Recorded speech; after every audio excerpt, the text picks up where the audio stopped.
Hello, my name's Tim Gilberg. I'm from NextLevelGuitar.com, and I'm going to bring you lesson number 6 of vocal lessons.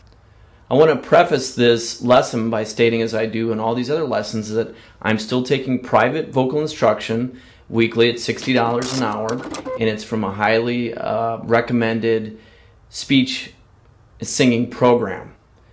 It's a video blog of what I'm learning, okay? So I'm not some super high-end teacher. I've been taking these private lessons for about almost 2 years now. And I'm going to try to bring to you some tips and techniques that I learned that work for me. So hopefully this can be a zero-cost way for you to learn some great tips and techniques to increase your speaking or singing voice. Let's get started. Now, what I'm going to do in this video as well, you're going to see YouTube has a new feature called Video Annotations, and I'm going to put some little text boxes where you can actually click on in front here and it'll say lesson 1, 2, 3, 4, 5. Those are the older lessons that if you haven't seen them yet. Also, we've put together some free vocal piano scales on MP3. Click to the right in the info box of this video, and you can click, and you need to put your email name and address, and then you'll be emailed a link where you can download these free MP3 vocal scales. So you can put them on a CD and practice them in the car.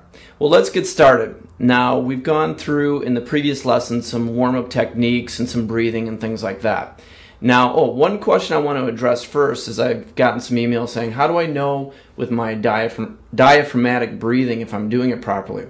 Well, one technique you can do is you lay on the floor, okay, with your feet against the wall, and put a Yellow Pages or a large book, and have the top of the book, put it right here, right below your chest. Okay, you can feel the separation here. Put the book one end and the other end like this, so the book will be like this. And if you're laying back, you should be able to lift that book when you're breathing. And see, just in this section, all this is stationary. So get on the ground, put a book, lay flat, it's relaxing too, and just practice moving the book up and down, breathing, not moving any of your chest, just your diaphragm expanding and releasing. And so that's, hopefully that'll make sense. We've had a bunch of email questions on that. Okay, now we're going to get into some new exercises.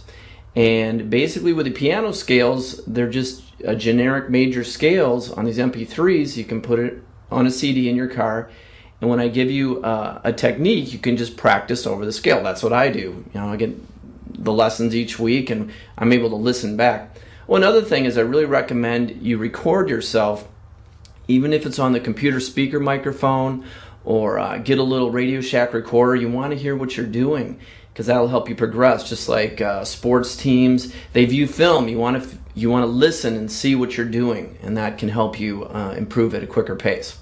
Okay, today we're going to start with a new exercise. It's very popular in almost all the vocal instructions that are available on the market, and it's the neigh. Neigh, neigh, neigh, neigh, neigh, neigh, neigh. It's the neigh. Neigh, neigh, neigh, neigh, neigh, neigh, neigh. And a variation of that is the moy. Moy, moy, moy, moy, moy, moy, moy. Now, basically each one of these exercises do different things with your mouth and vocal cord coordination.